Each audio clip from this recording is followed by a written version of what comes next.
ये जो क्वेश्चन दिख रहा है ये रिलेशन फंक्शन चैप्टर का क्लास 11 का क्वेश्चन है जो IIT JEE मेन में पूछा गया है। क्लियर है? तो ये क्वेश्चन क्या है ये पढ़ते हैं। इफ रिलेशन आर डिफाइंड किया है कि order pair of x y such that x y belong to integer. X y कहाँ से है? इंटीजर से है। एंड कंडीशन दे दिया है x square plus 3y square is less than or equal to 8। ठीक है? Is a relation on this set of integer set of integer है and then the domain of R inverse. ठीक है? Domain of R inverse की value पूछा है और 4 option given है A B C and D। Clear है? तो देखो रिलेशन आर में वही एलिमेंट आएंगे, रिलेशन आर में वही एलिमेंट आएंगे तो इस कंडीशन को सेटिस्फाई करेगा। रिलेशन आर में वही ऑर्डर पेयर आएंगे जो इस कंडीशन को सेटिस्फाई करेगा। अगर सपोज दैट 1,1 लेते हैं, 1,1 लेंगे, ठीक है, इस कंडीशन को सेटिस्फाई करेगा। इक्वल हो जाए, ये आपका लेस होना चाहिए 8 से ग्रेटर नहीं होना चाहिए, इक्वल एंड लेस होना चाहिए। क्लियर है?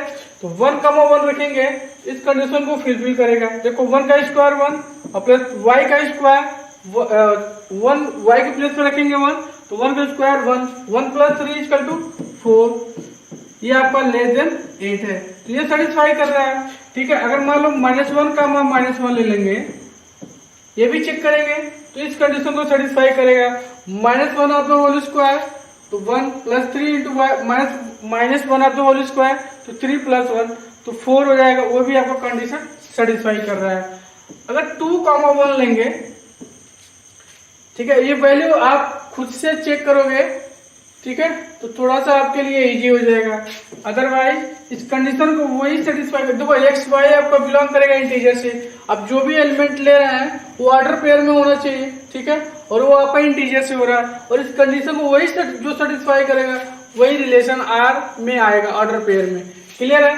2,1 हो गया। अगर यही आपका, अगर मान लो ले लो -1,0 ले लो तो भी कंडीशन सेटिस्फाई करेगा। -1 का स्क्वायर प्लस 0 ये भी कंडीशन सेटिस्फाई कर रहा है। 0, -1 भी लोगे तो भी आपको कंडीशन सेटिस्फाई करेगा। 0 और प्लस 3 तो ये भी कंडीशन सेटिस्फाई कर रहा है। और भी चेक कर लो आप, 2,0 भी होगा, 2 का स्क्वायर 4 होगा और प्लस 0 होगा, ये भी सेटिस्फाई करेगा।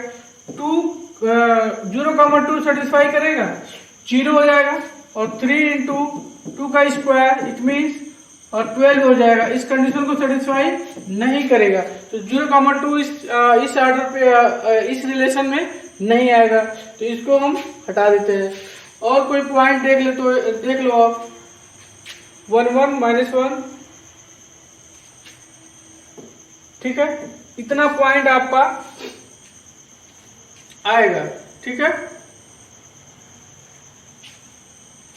अगर इसके अलावा भी चेक करो तो ये रिपीट करेगा क्योंकि मुझे निकालना है डोमेन ऑफ आर इनवर्स। अब देखो ये रिलेशन आर में आ गया। अब इसका इनवर्स निकालने के लिए क्या करेंगे? आर के प्लेस पे अब इसका इनवर्स निकालेंगे, क्या करते हैं? आर इनवर्स करेंगे।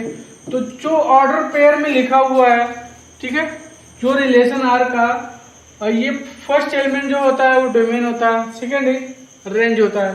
ठीक है? तो जब आर इनवर्स जब निकालेंगे तो क्या करेगा?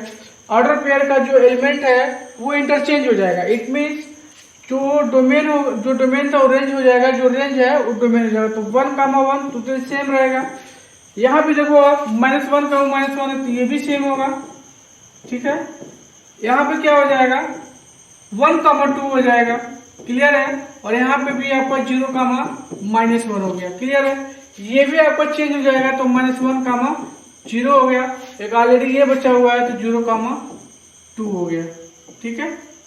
ये आपका relation R inverse of relation R हो गया। अब इसका डोमेन पूछा हुआ है तो डोमेन ऑफ आर इनवर्स यही होता है। ठीक है? आर इनवर्स का जो हर एक ऑर्डर पेयर का जो फर्स्ट एलिमेंट होता है वही आपका डोमेन ऑफ आर इनवर्स हो जाता है। अब ये भी ध्यान रखना है एक चीज कि जो फर्स्ट एलिमेंट देखो 1,1 है तो ये 1,1 जो आ रहा है वो रिपीट करेगा मेनी टाइम। अगर मान लो 2-3 बार रिपीट कर रहा है तो उसको 1 टाइम लिखेंगे। Repetition is not allowed. Clear है? तो 1 लिखेंगे। और देखो यहाँ पे -1 भी आया तो -1 भी लिखेंगे। यहाँ भी -1 आया तो 2 टाइम्स आया, लेकिन आपको 1 टाइम्स लिखना है। ठीक है, इसके बाद आपका 0 आएगा। देखो 0 यहाँ भी है, 0 भी है, यहाँ भी है। इसके अलावा अगर ऑर्डर पेयर सेटिस्फाई कर अगर मान लो कर रहा है तो आपका आंसर यही बनेगा। ठीक है, क्योंकि हर बार ये रिपीट कर रहा है तो यही बनेगा। इसको सिस्टमेटिक ढंग से लिख लेंगे तो -1, 0, 1।